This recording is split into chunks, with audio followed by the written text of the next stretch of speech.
this. Now, in all fairness, I'll say this. I think Governor Culver lacks the capacity to comprehend this. I think Governor Branstad absolutely possesses the capacity to comprehend this. I just think he has different priorities. But we begin with the first part of the flow chart. Now, the way that this ought to read, we have voters.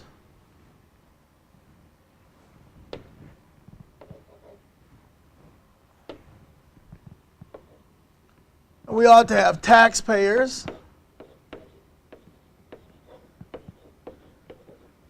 And some of you might think that's the pen, but that's how I write in real life. Just kidding. It's not that bad. The taxpayers.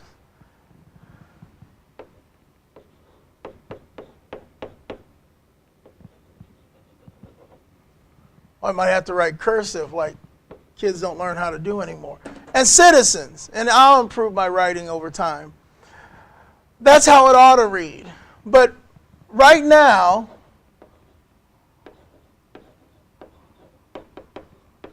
a lot of it comes down to lobbyists,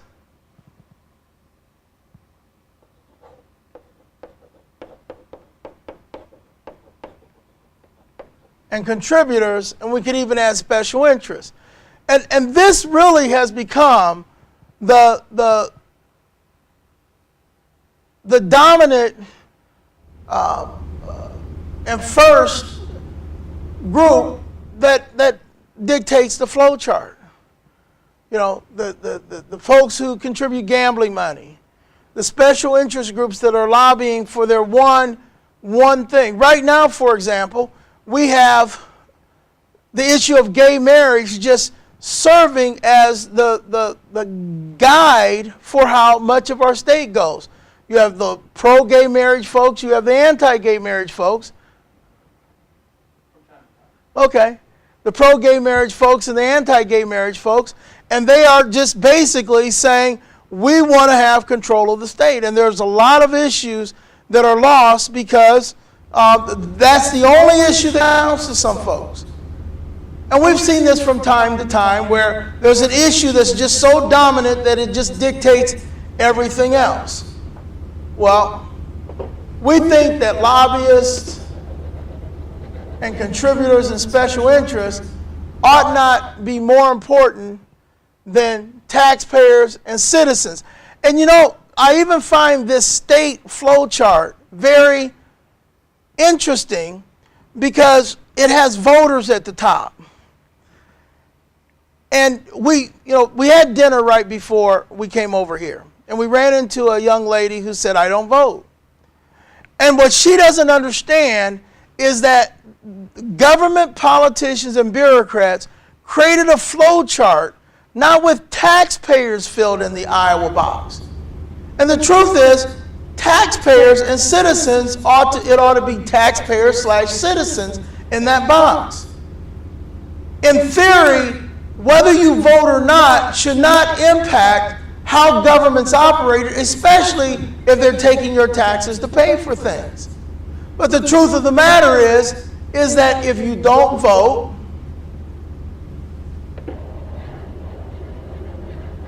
you're not the boss of them.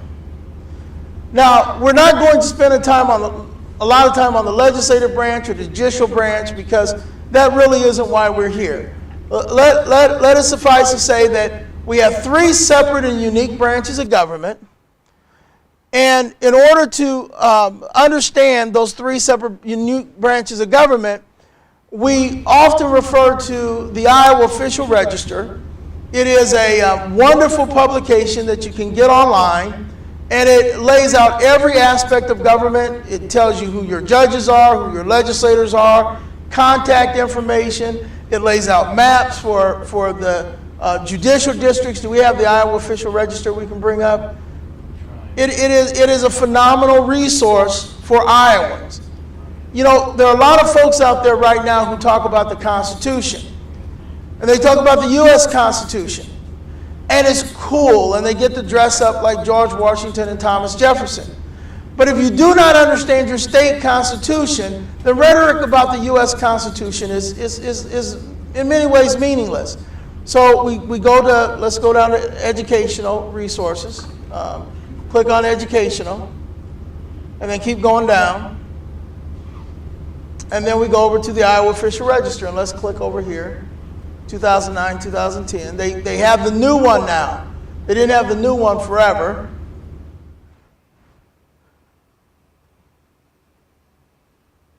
And it has this wonderful resource. Let's click on real first elected officials.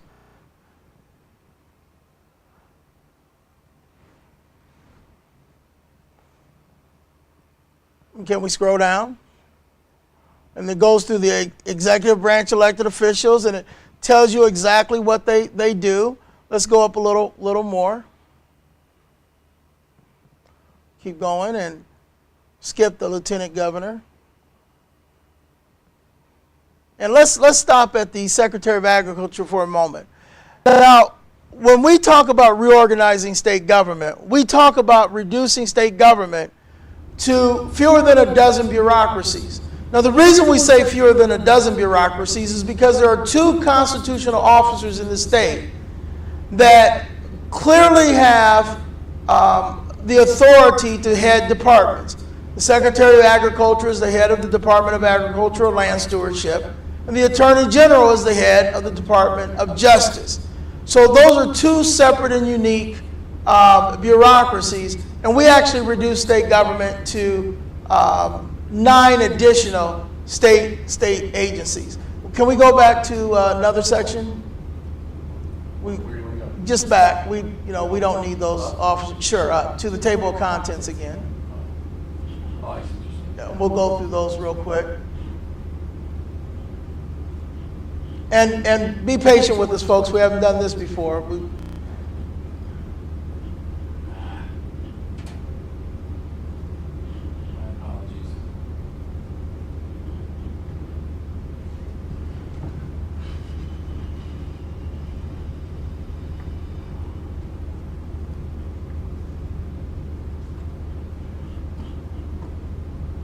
Well, while we're finding that, let's go back to the flow chart real quick. We've got all kind of cool and interesting stuff. This really is a fascinating board. We can go back to the state flow chart. So you see the various executive officers. Over there is the Secretary of Agriculture, Treasurer, Secretary of State, Lieutenant Governor, Auditor, Attorney General. And under the Attorney General, we have the Department of Justice, and the Secretary of Agriculture, we have the Department of Agriculture and Land Stewardship. Now, that leaves the rest of the executive branch of government under the authority of the governor. Now, I just want to bring up one other item real quick, and then we're going to... No, we're going to reduce the flow chart under the governor to 9 state agencies. And we'll show how we're going to do that. Exactly. We're going to reduce that.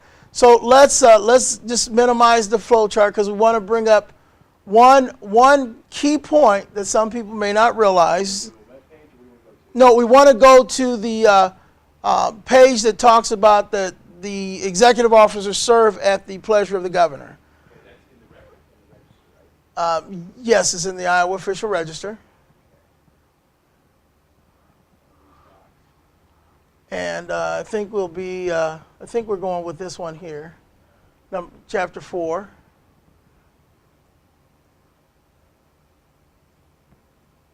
This one here. Can we blow this up? And I'll get the highlighter. Oh, this is okay. Serves at the pleasure of the governor. And we just want to lay some foundational things down. People need to understand that a governor is not just a politician. A governor is not a legislator. A governor is not a judge. A governor is an institution. And the governor has tremendous power to fix things within state government. A governor has the power, for example, to pardon.